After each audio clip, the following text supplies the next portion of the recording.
Hi there, Jason here with another video about sharpening your Gaelic accuracy.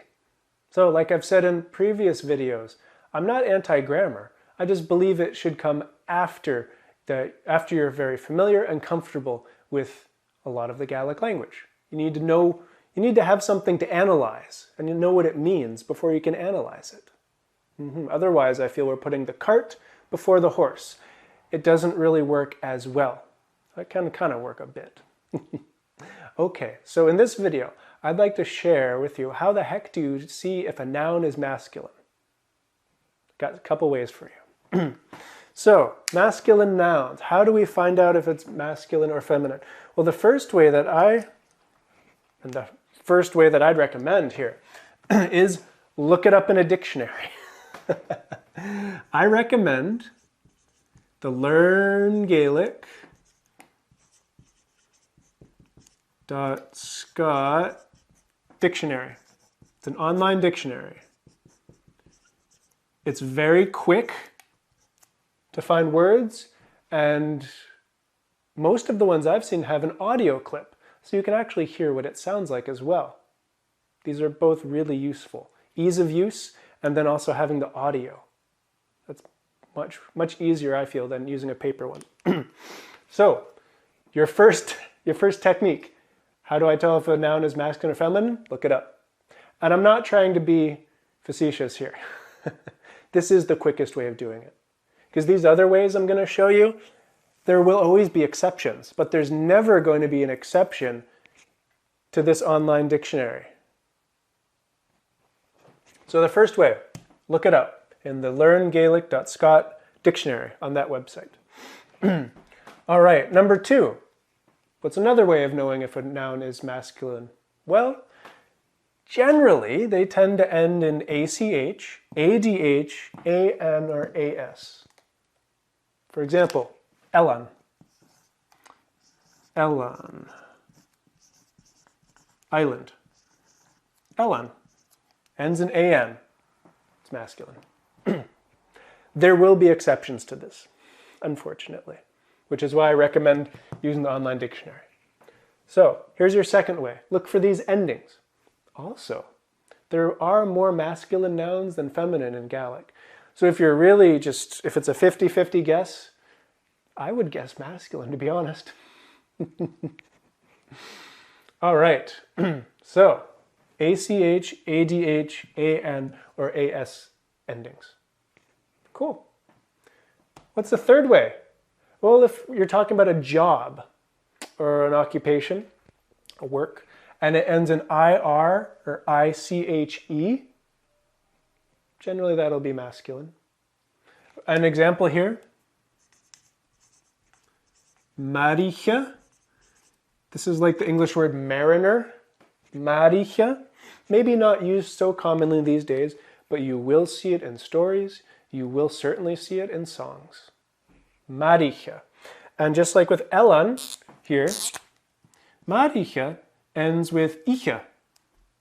So it's masculine. Maricha. All right. And then fourth way. Masculine nouns are male things. Male people and male animals. That's a very useful thing to know as well. So for example, a tadav, a bull, a tadav. Tadav is definitely a masculine animal. As any farmer will tell you. Anyone who lives near farmers will tell you as well. Therefore, it is masculine. Okay? So, masculine people or animals. Okay, the fifth way.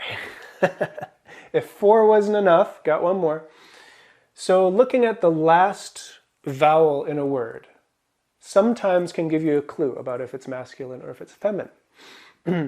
If the last vowel in a word is an A, an O, or a U, for example, Elan. Elan has a final vowel of A. Therefore it's masculine.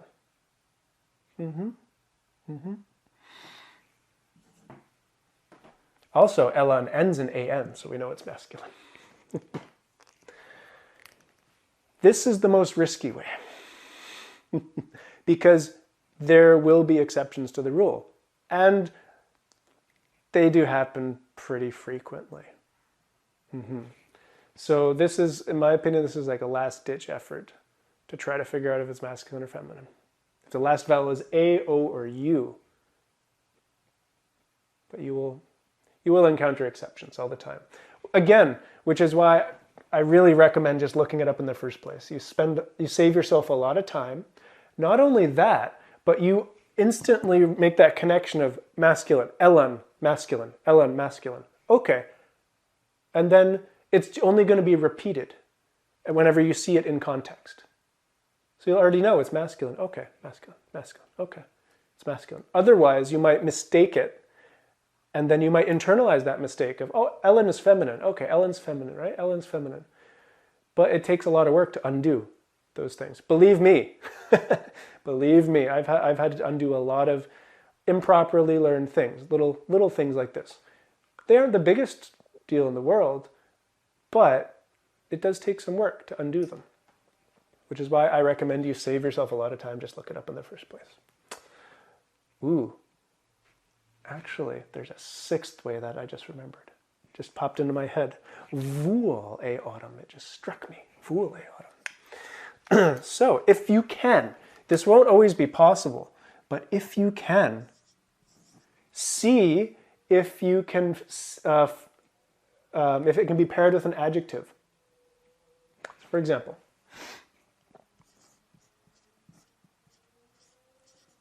Elan Mor, a big island. Elan Mor.